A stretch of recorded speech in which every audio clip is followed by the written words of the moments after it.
Perfect. Well, it looks like we are at the top of the hour. Thank you, everyone who has already introduced yourself and put where you're coming from the chat. My name is Ashley Ferreira, Director of Education here at the FSHD Society. And on behalf of the Society, we'd like to welcome you to today's FSHD University. Before we begin, just a quick reminder that this meeting will be recorded.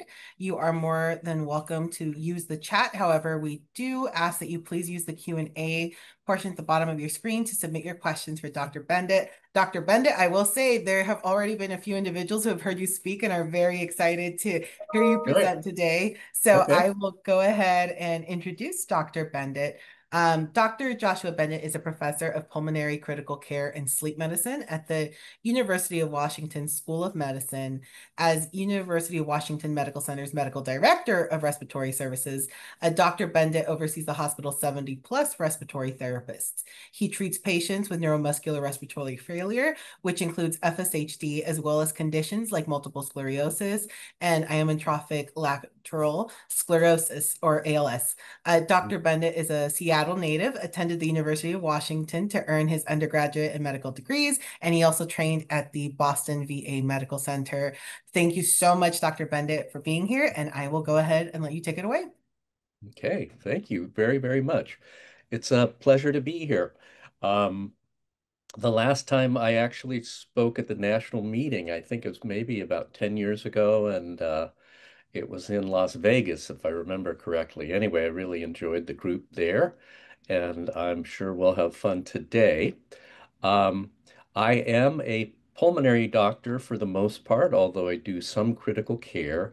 So I deal with patients with breathing issues, and my career has really been taking care of people with neuromuscular issues and trying to help them to live productive lives and stay out of the hospital. Um,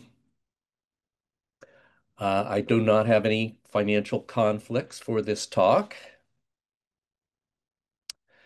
And the topics that we'll go through today is we'll start with breathing anatomy and what are the muscles and parts of the body that participate in breathing. We'll talk about sleep and neuromuscular disease. That's a really important topic, and we'll go through that at length. We'll talk about how we measure pulmonary function in clinic, and then non-invasive techniques for breathing support for those who need it.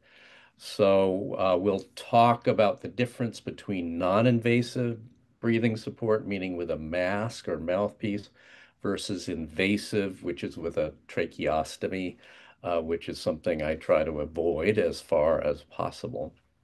And then we'll talk a little bit about what you can do to maintain a healthy breathing system um, in and stay out of the hospital. So here's kind of a diagram of breathing muscle anatomy. And most people would think, the main breathing muscle is the diaphragm, which is shown here, and I'm pointing out. And in fact, it is, excuse me, for regular breathing. But there are other muscles involved with keeping the breathing system healthy. So, for example, the abdominal muscles, although we don't think of them as breathing muscles, are actually crucial because they allow us to cough, right? So when we cough, we take a breath in, our throat closes, our abdominal muscles contract vigorously, and then we open the throat muscles and we get kind of an explosion of air out of the lungs, and that gets rid of particles. And bacteria, et cetera, that may be there. So the abdominal muscles are critical to cough function. There are chest muscles that are important in breathing in and ventilating, but also ones that are important in exhaling or breathing out. And then lastly, the glottic muscles, the throat muscles. So most people don't think of those as part of the breathing system, but again, they're really important because they are the things that prevent food, drink, um, saliva from going down into the airway when they are functioning properly. When there is weakness, um, many things can happen, but including, um, secretions getting into the airway and causing pneumonia, or when they don't function well at all, it's really hard to cough because those throat muscles, glottic muscles, close during the cough cycle. And without that closure, the pressure in the airway can't build up as much. So the breathing muscles are really a whole group. They're involved in ventilation or getting air in and out. They're involved in cough, getting secretions out of the airway, and then lastly, protecting the airway during swallowing. So when I see any patient with neuromuscular disease in clinic, I'm kind of thinking of these three parts of that system. The ventilation just meaning getting air into and out of the lungs, so getting oxygen in, carbon dioxide out, and that's obviously critical. But cough function is equally as critical, and this includes the inspiratory muscles that act to bring air in, the expiratory muscles like the abdomen, and then the glottis. And I would say out of all of the different functions, cough function may be the most important because when this is absent, people will develop pneumonia, which is a major cause of death for people with any kind of neuromuscular disease. Lastly, swallowing, and we already talked a bit about that. Glottic muscle function is crucial to close after a swallow has occurred in order to keep the vocal cords and the airway clear of secretions, food particles, etc. So again, thinking of these three different parts, how do I evaluate people? Well, I'm going to show you what kind of history we take, but when I'm measuring things in clinic, when I look at ventilation, the things that we measure are the vital capacity, the biggest breath that the individual can take and exhale, the maximal inspiratory pressure, meaning sucking in as hard as you can against a closed airway, and that measures the pressure that can be performed by the diaphragm, basically. We always measure some kind of CO2 level.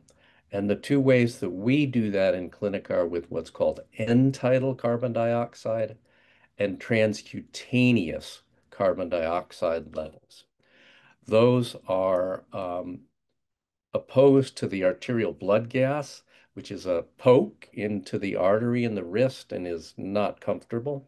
And so we do non-invasive measurements, but we basically do that every visit. And then nocturnal evaluation that I'll talk about more in detail in a bit.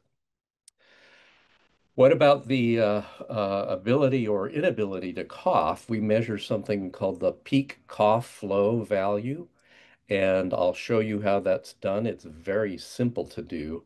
And again, we do that probably once per year. The pulmonary functions, the vital capacity and all that, we do that probably once a year, sometimes more frequently if the patient is progressing more rapidly. Lastly, we assess the aspiration risk. And what we do in clinic is basically take a history. Um, After eating, do you have any coughing episodes? Do you feel like you're choking at any time after eating or drinking?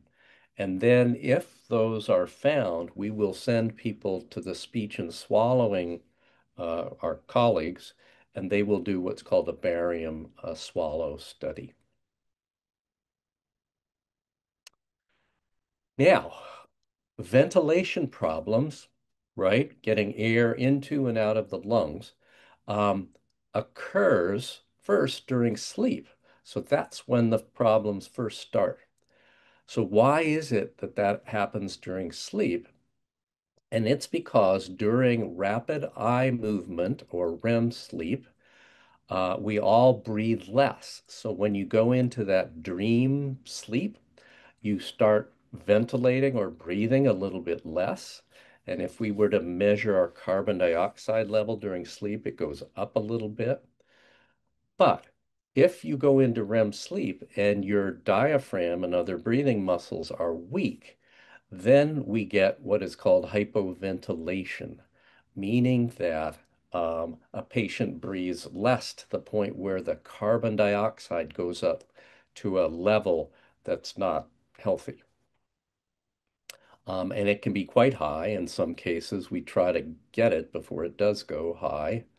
Um, anyway, so sleep is a major, major thing that we talk to with our patients.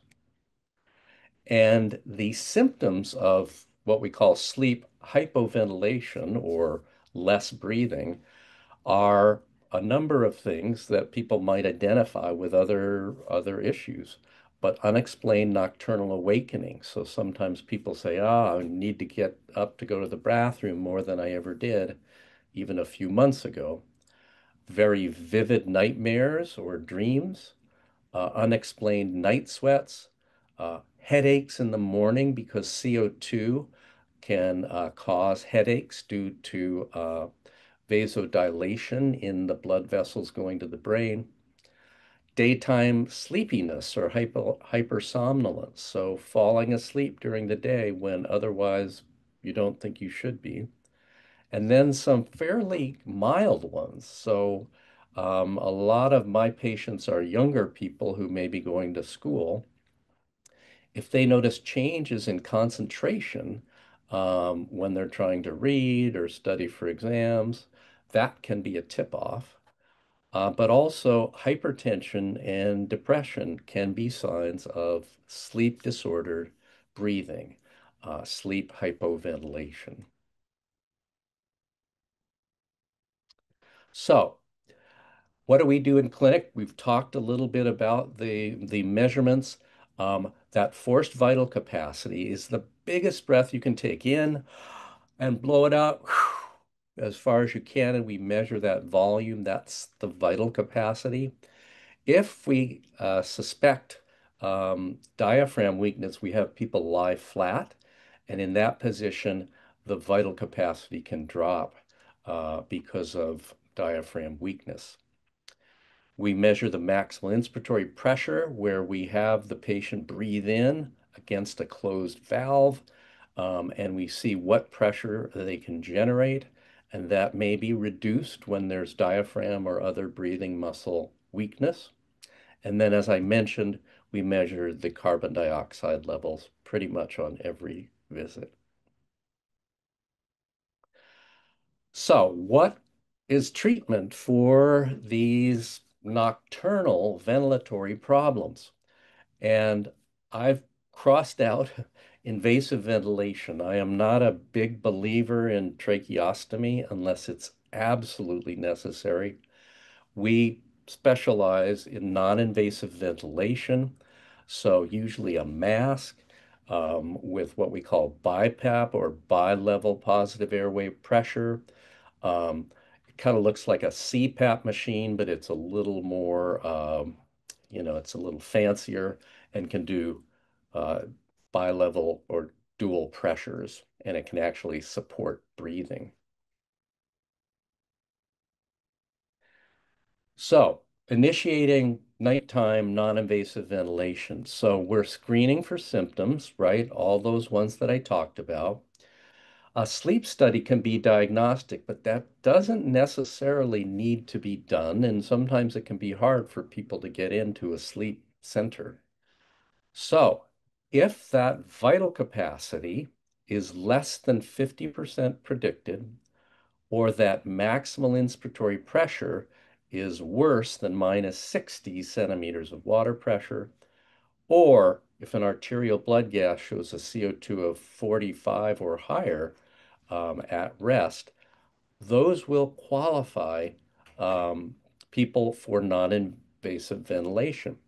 All you need is the diagnosis of a neuromuscular problem, so FSHD, plus one of those three criteria and you're having complaints of whatever, daytime sleepiness. That will get a machine without a sleep study. We use that a lot because many of our patients, not usually FSHD, but others, you know, need a caregiver to go with them to the sleep center. The caregiver has to sleep overnight. The patient doesn't find it all that comfortable. So we use these criteria a lot, and people get covered, no problem. Okay, so what does it look like? This is a young man wearing a bilevel. This is a nasal pillow mask. There are now many different kinds of masks. And so in the old days, we used to occasionally have to make custom masks. We no longer need to do that. There are well over 100 different kinds of masks available, and a comfortable mask can be found for everybody. The machines now are super quiet.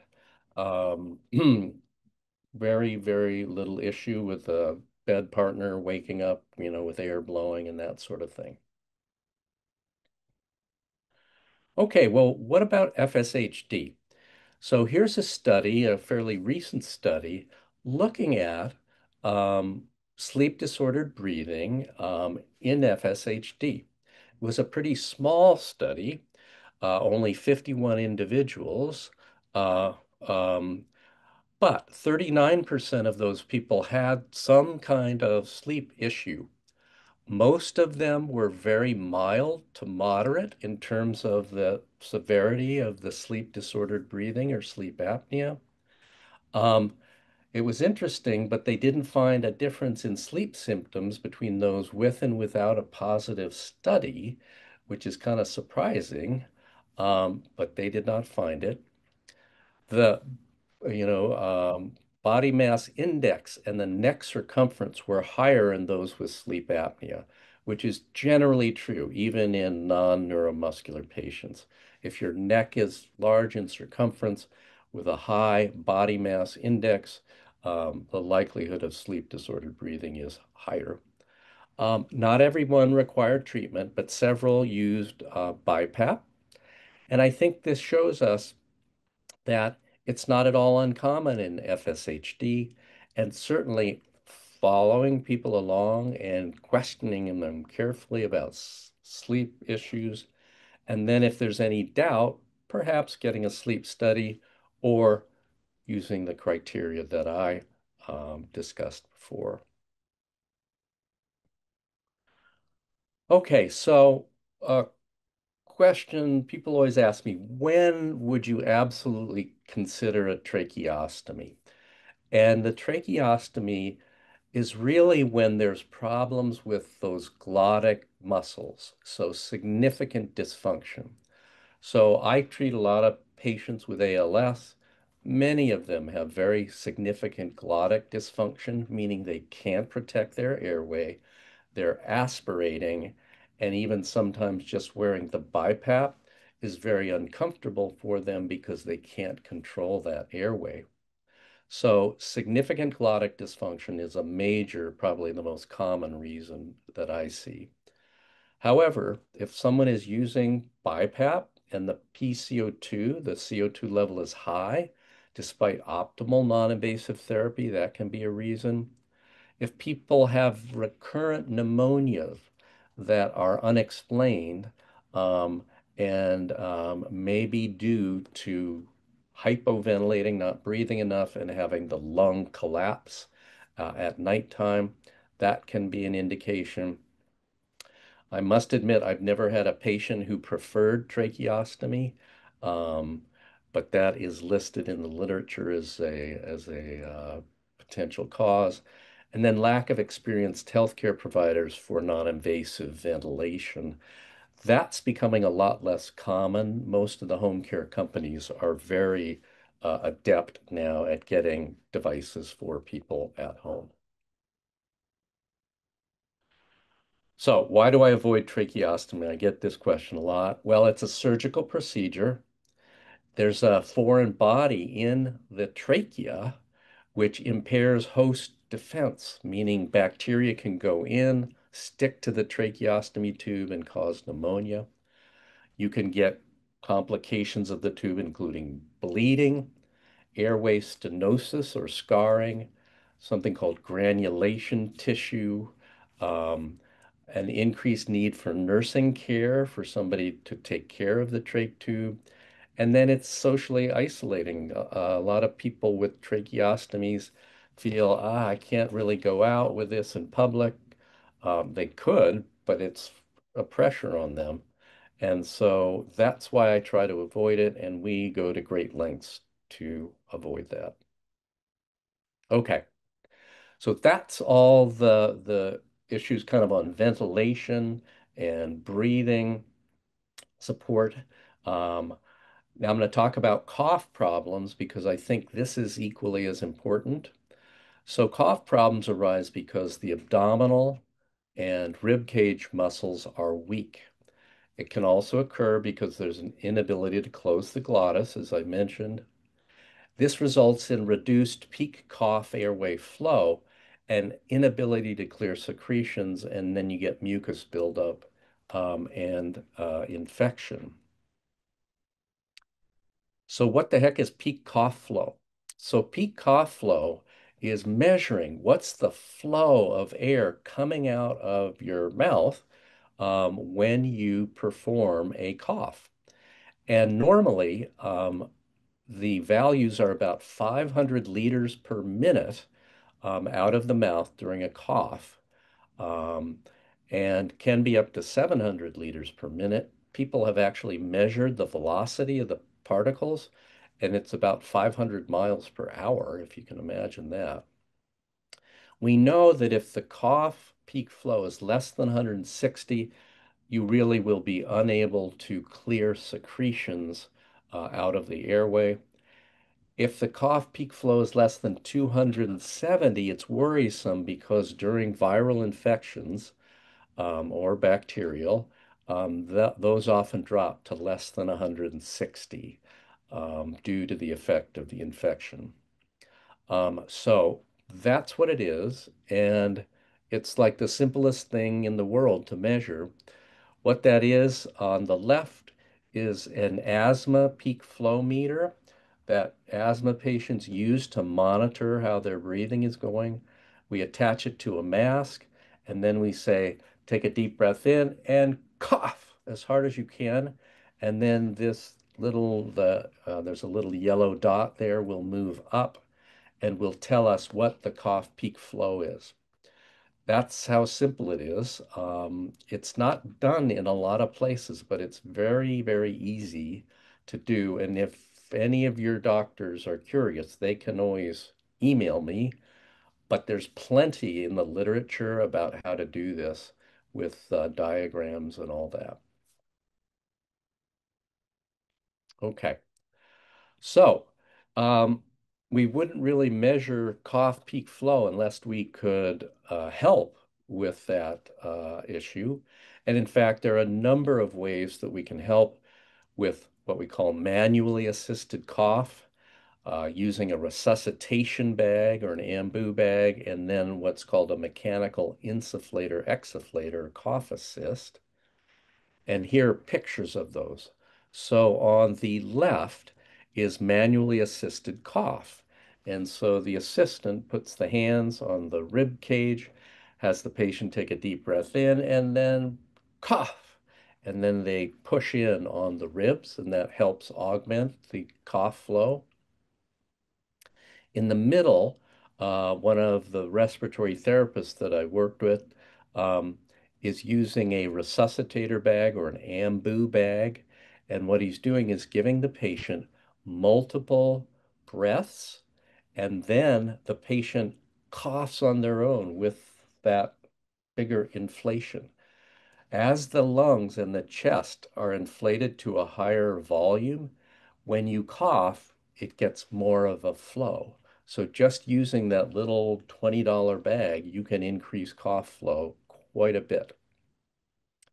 The last one on the right is someone who is using a mechanical insufflator, exsufflator, And basically, this device gives a patient a breath in and then very quickly turns to, exhaling, sucking secretions and et cetera out of the lungs. It's basically kind of a high-tech vacuum cleaner for the airways. This can be used multiple times a day, and we especially encourage people to use it if they have a cold or infection.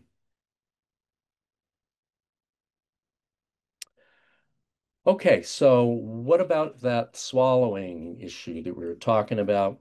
So the glottic and swallowing muscles are basically all of those shown here. You can see the tongue, and then you see the pharyngeal. So, yeah, sorry, it's no, I don't think I can use my pointer. Anyway, the muscles at the back of the throat that are coordinated during the swallowing event, along with the tongue.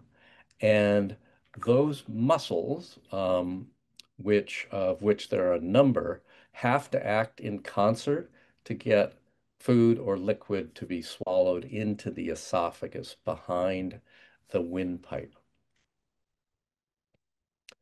So, as we've talked about, glottic failure is intimately related to cough function. Bulbar muscle involvement, that's what we call those muscles. Um, the back of the throat, the tongue, they're called bulbar muscles. When there's involvement there, it portends a poorer prognosis for most diseases, but particularly in ALS. That is a big issue, and the prognosis is not as good. There will be difficulty in managing secretions, potentially choking episodes and aspiration, and then pneumonia and respiratory failure can occur uh, after that. So, the way we do it, we take the history, we then send them to speech and swallowing, who will often do a barium swallow study. If they have an ear, nose, and throat doctor, they can directly visualize swallowing. And this is kind of what a barium swallow study looks like. The barium has contrast on the X-ray, and what you can see is it forms a column going down, and the speech and swallowing, colleague can evaluate if there is dysfunction in the swallowing, and that can be really helpful for people. Um, and the reason it can be helpful is because there are things that can be done to treat swallowing problems. A head that keeping the head down and the chin tucked, using thick liquids, and we often use something called thicket, which can make liquids thicker and easier to swallow, avoiding dry, bulky foods, managing the secretion saliva. And then lastly, if, this is one of the reasons we would consider tracheostomy if none of these interventions work. And then we strongly suggest gastrostomy tube for patients who have this. This I don't think is really a big issue for FSHD, but as a general kind of thinking about swallowing issues, tracheostomy and gastrostomy are kind of the lowest down on the list. Okay, so we talked about ventilation, we talked about coughing, we talked about swallowing. What can you do to maintain your respiratory health? And the number one thing I would say um, would be to avoid infection. So obviously, since COVID, everybody's a lot more vigilant, I think. I would still get vaccinated with the COVID vaccine. I'm not expressing a popular view these days, but I would do that. I do that for myself. Flu shot every year and a pneumonia shot, which lasts indefinitely once you get it. Avoiding sick individuals during peak infection season in the winter, using hand sanitizer. The second thing is to look for symptoms of these breathing problems. So sleep problems that you can't explain, um, recurrent infections or weak cough. Um, and I would bring these up with your physicians. In terms of assessment, I think a vital capacity should be obtained at least annually and sometimes more. I think the CO2 level should be done probably at the same time. I would say a sleep study, if there's a lack of clarity of what's going on after measuring the vital capacity and all that, could be indicated.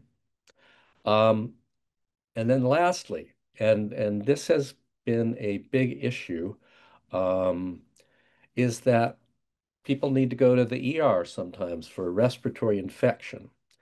And one thing that the emergency room doctors do, they don't realize that people with neuromuscular disease um, actually need breathing support and not oxygen. And so they're given oxygen, which can actually blunt the drive to breathe and may worsen elevated carbon dioxide levels.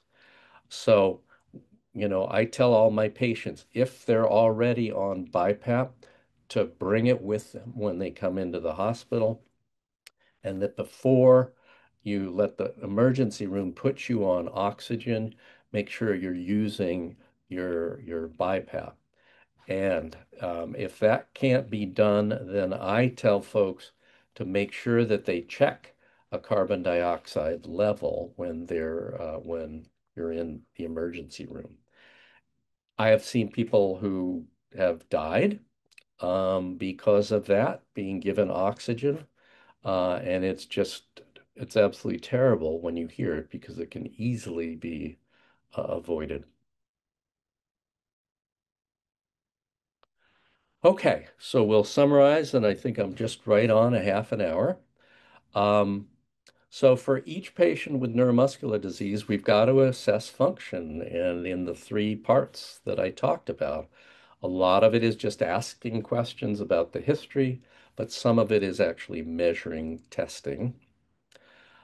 Treatment, when indicated, is usually ventilatory support, meaning a BiPAP machine, but cough support is immediately available. And if cough is weak, getting someone either an ambu bag or a mechanical insufflator exsufflator is important. And then avoiding aspiration where there is problems with the glottic muscles. Again, oxygen rarely, if ever, has a role in treatment and can worsen the underlying problem. So if you go to an ED, make sure you bring your device. If not, tell them to measure a carbon dioxide level. Okay, I'll stop there. Looks like there are questions. Yes, thank you so much, Dr. Benditt. Really appreciated that presentation. And we already do have a number of questions. I can go ahead and get started with the first one that we received. So this patient says, I have dyspnea and it's getting worse. My lungs, heart, and diaphragms have been tested as normal. Is there something I can do about this? It started about 3 years ago, but only very recently does it seem to become more grave. Hmm. And the testing has all been normal. Is that the issue? Yes. Hmm. Okay. Um, well, without diagnosing online, I would say that the dyspnea can be due to a lot of different causes. What I usually do when I've gotten a lot of tests and they're all kind of negative is do something called a cardiopulmonary exercise test, where we have people kind of ride a bike and we can measure their ventilation and oxygen and heart rate and all of that. And it can give us a sense of what might be causing that. Most major centers will have them. They call them CPETs, cardiopulmonary exercise test. Um, but that's what I do, to try to figure it out because until you can get a name on what's happening, it's hard to give medications for that. So that would be my advice. Wonderful, thank you. Sure. Another question that we have from a patient. I use a ResMed ventilator for sleeping. How does that differ from a BiPAP machine? Ah, that's a great question. So BiPAP is kind of generic for that. ResMed is a manufacturer of BiPAPs as well as other ventilators. Um, and there are lots of others. There's Respironics. There's one called Brias. A lot of different companies that make BiPAP, which is basically the generic name for that. Perfect, thank you. And another question, do you recommend a BPAP to folks with FSHD? I have been suggested to use a BPAP, although I'm not really having trouble breathing. Okay, that's a really great question. So, um, if um, if there is evidence of like the vital capacity being very low or the CO2 being elevated, I suggest people wear it, even if they're not having a lot of symptoms, because sometimes the symptoms can be pretty subtle. Um, so if the doctor's done vital capacity, carbon dioxide level, if those fall into those ranges, I suggest doing it. If if it's like, oh my God, my sleep is perfect, but he or she is still telling me to do that, that would be where a sleep study might be helpful to really see what's happening. Wonderful, thank you. Yeah. Another question that we have. So it feels like the inability to get a good seal around the mouthpiece for testing is such a big compound. Yes. Even with winged mouthpieces, it's really hard. Is there any way around this? How do you deal with this with FSHD patients? Yes, absolutely. We use a that kind of plastic mask, and we substitute it in for the mouthpiece because you're absolutely right. It's impossible to keep a lip seal doing the maneuver. So we use the full mask over, the face, and then do the measurements that way. And we do that pretty much routinely. Thank you. And Yeah. are nasal masks sufficient as effective for FSHers as opposed to a full mouth nose Mm. mask? Yeah, God, guys are great, fantastic. Um, so what I would say is the because there's the mouth weakness, um, it may be that the full mask is really needed. But trialing it is what we do. So we try it with a nasal mask on, and then oftentimes the patient will tell us, "Oh yeah, it's leaking like crazy." We can actually look at the data from the BPAP machine, and it can show a leak. And if that's the case, we switch right to the full face mask. Thank you. Yeah, Another question we have here. Can the inability to close the glottic come and go during periods of illness and then issues clear up after? sure. Yes, definitely. So we know that muscles throughout the body get weaker during infections. So absolutely, that is a possibility. Will the use of a breather strengthen your diaphragm? The use of a breather, you mean of a machine or That might be, it doesn't say, it just says, will the use of a breather strengthen your diaphragm? well, so the use of the BPAP, BiPAP machine will not strengthen the diaphragm, but it won't weaken it. A lot of people are worried, oh, it's going to get weaker. No. Some people use like breathing trainers, breathing muscle trainers, inspiratory trainers.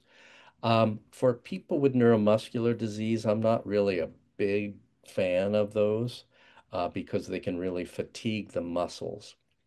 So if that was the question, if a inspiratory trainer is useful, I would say if you're doing it, I would be careful and not overdo it. Thank you. This patient says, I am going to be flying soon and was told that after a halt, HALT, that I need to bring oxygen with me and use it on a one. Is that actually dangerous? Good, yeah, really great question. I would say for my neuromuscular patients, I tell them to bring their BiPAP on the plane and plug it in. And with that, oftentimes the oxygen will never, ever be an issue. Um, I would not, again, for the same reason, suggest somebody use oxygen on a plane without some kind of breathing support. So uh, it could be dangerous, yes. Thank you. And then is a PaCO2 test different from a CO2 blood test? Ah, great. So the PaCO2 is the arterial CO2. So what they do is they take a blood sample from the wrist, um, and that's different from the normal blood tests because it's from an artery, not a vein.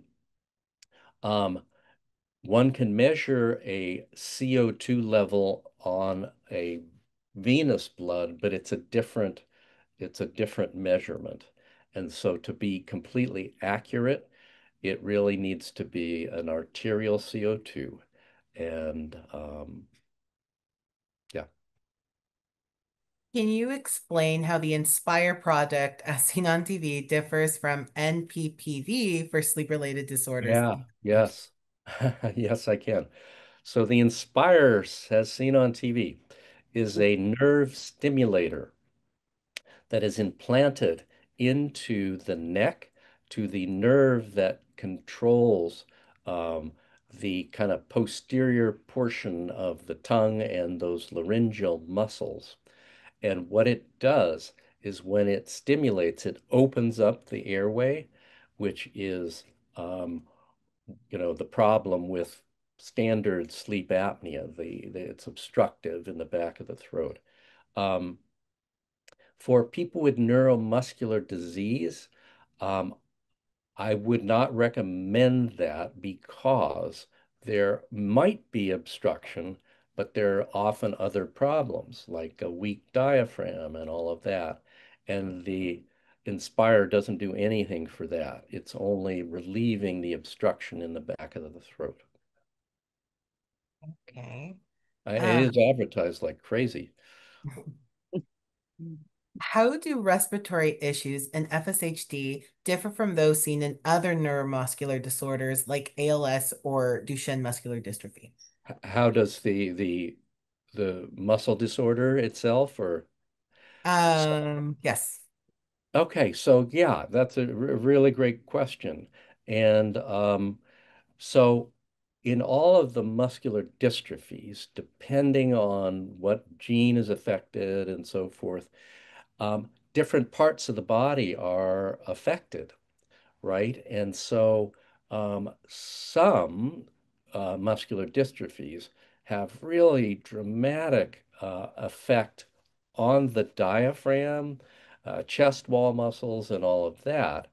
FSHD, I will say, I mean, is on the whole, the breathing system is not as badly affected, um, which is great because those are the muscles that are absolutely needed for survival, of course. So, when the muscular dystrophies, the place where the effect occurs is quite different in different places. Now, ALS is not a muscle disease, it's a nerve disease. And what happens is the motor nerves, the ones that stimulate the muscles, start to break down, and they really often affect those bulbar glottic muscles. They also affect the peripheral muscles, but at varying rates. And the end effect of ALS is very, very severe. The average lifespan of somebody with ALS is only about three years or so. Um, so ALS, out of all the things that I see, is in terms of breathing is the worst one for sure. Um, so again, it's where the muscles are affected for muscular dystrophies.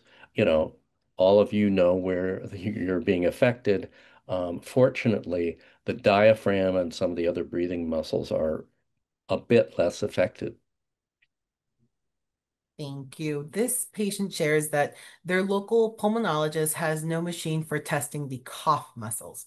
What Ah, is that machine to test this, and should I strive to find one? It was suggested that it might offer insight as opposed to treatment.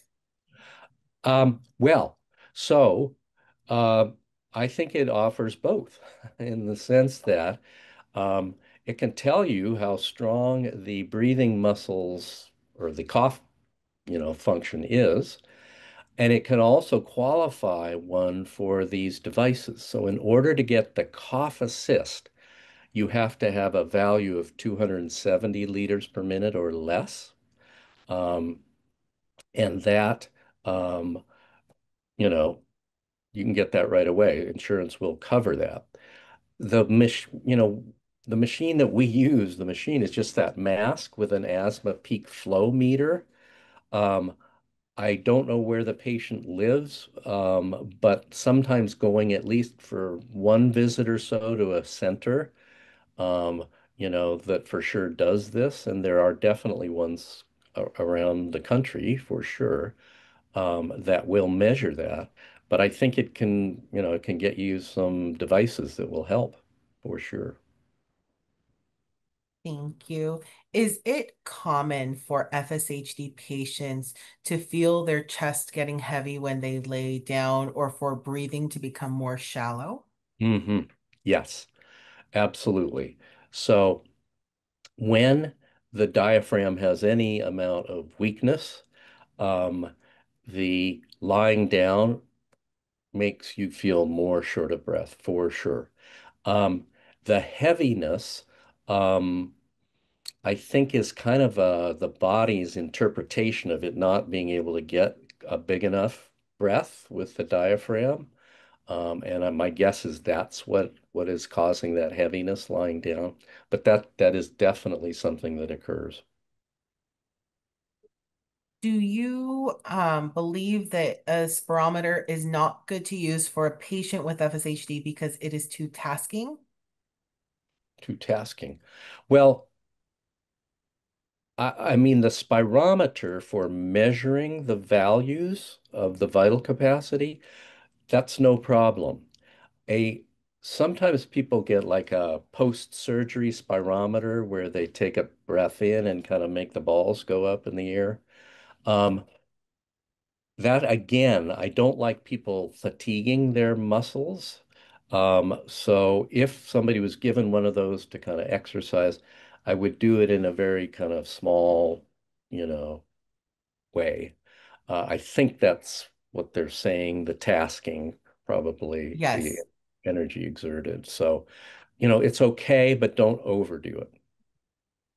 thank Can I you. just And ask please, a related question, whether respiratory therapy is beneficial for FSHD patients, kind of the way they do physical therapy? Is there like Ah, a ah. something? Um, well, sometimes, definitely. So, for instance, if somebody comes in to the hospital, has a respiratory infection, definitely the kind of things that they do, like chest cupping, um, they'll often use the cough assist machine. Encourage patients to cough. That's all important, definitely. At home, again, I don't think I would be doing, you know, kind of respiratory therapy maneuvers other than if you have a cough assist or that ambu bag and you want to cough more effectively. Um, but nobody needs to do chest cupping at home. So the idea of like doing maintenance therapy for respiratory function isn't really a thing. Well, interestingly, we several people have done studies looking at using that resuscitator bag, the ambu bag, to really inflate their lungs up and then let them go down in a hope to maintain that vital capacity for longer. And the study results were negative, unfortunately. But I focus on that coughing. And if they have a cough assist machine, I tell them, why don't you make sure your lungs are clean and everything by doing it once or twice a day? Uh, it's very easy to use. And I did have a follow-up question to the question about lying down and feeling that heaviness. And I do know that for assessment, like with, I think it's for forced vital capacity, that you should test the patient while they're lying down. Yeah. Um, so what I wondered is, would it help people to sleep in a more upright position? Ah. Sure, absolutely. Yes, it can very much. And what it does is it takes the gravitational weight off of your abdomen and that unloads the diaphragm. So yes, it can be. Um, not all people are comfortable doing that, but yeah, definitely. If somebody's finding that they have to sleep upright to sleep, it means to me that they definitely need some kind of breathing support at night. Um, yeah,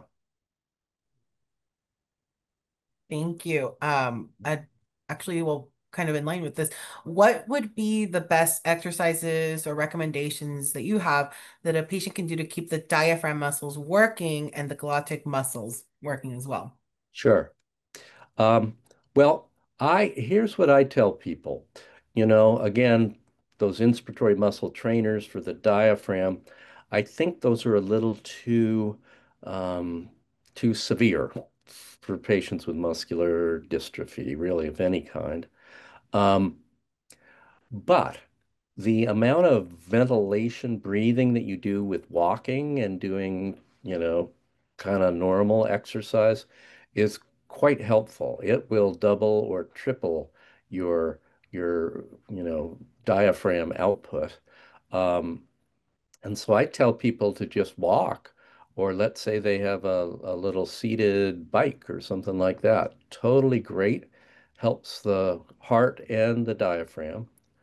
Um, if somebody really, really wanted to try one of those inspiratory muscle trainers, just do it in very small amounts. Um, Now, the glottic muscles, I really don't know of any exercises that help the glottic muscles. I'm not a speech language pathologist, so I probably shouldn't say there are none, but I I have not heard of them nor seen people use them. Um, So I wish I had some kind of exercise. We appreciate that. Thank you, Yeah, Dr. Benditt. sure. What is your take on a cappella breathing devices? Do they help to clear out secretions? Sure. Yeah, that's a good question. Yes, for people who have excess secretions, they really help. So people with cystic fibrosis and other kinds of hyper mucus diseases, very, very helpful. For neuromuscular disease, if the patient is strong enough to do it, it will loosen up secretions. It will not get them out of the lung. It will loosen them up. So either they're going to have to cough on their own or use one of the other cough augmentation, uh, ways to do it. So it'll loosen up secretions, but it won't get them out. They're super inexpensive and no danger there. Thank you. If Yep. CO2 is high on a regular vein blood test, would it be best to ask for an arterial PaCO2 test before doing a sleep study? Yes. Yeah. Okay. Yeah. Again, we do it, you know, um, we do those all the time. Again, there are other ways where you can get a good idea of what's going on without the arterial puncture. I would say probably most places are not going to have those necessarily. But yeah, if you have a venous CO2 that's high, the next thing is, yeah, a blood gas. Now, somebody might just send you to the sleep lab. The issue with that is it could take 3 or 4 months to get into the lab. And meanwhile, who knows what the real carbon dioxide level is. Should a person with weak breathing muscles always use their BPAP or ventilator while doing exercise? Ah, that is brilliant. Um, I think that's a great idea. Absolutely. So, I've had many patients do that. And what my patients do is they'll set the BPAP up next to, let's say they've got a little bicycle in their basement, and then they put the mask on and then doing the exercise with the machine going, and they can go a lot farther um, um, than they would without it. Excuse me, I'm sorry. I'm here in the hospital. Um, You're fine. the uh, would it be okay? I apologize greatly. I have to go down and do a procedure. Um, I'd You be are fine, doctor. We are 4 minutes away, and I think we were going to go ahead and close the Q&A at this portion. So that is okay. excellent. Thank you, All Dr. right. Benditt. Sure. I apologize. The life goes on. Anyway, Yes. great. Thank It was you. really a No, pleasure. it Thank truly was you a so pleasure. much. Thank you. Yeah. Okay. Perfect. Thank you, doctor.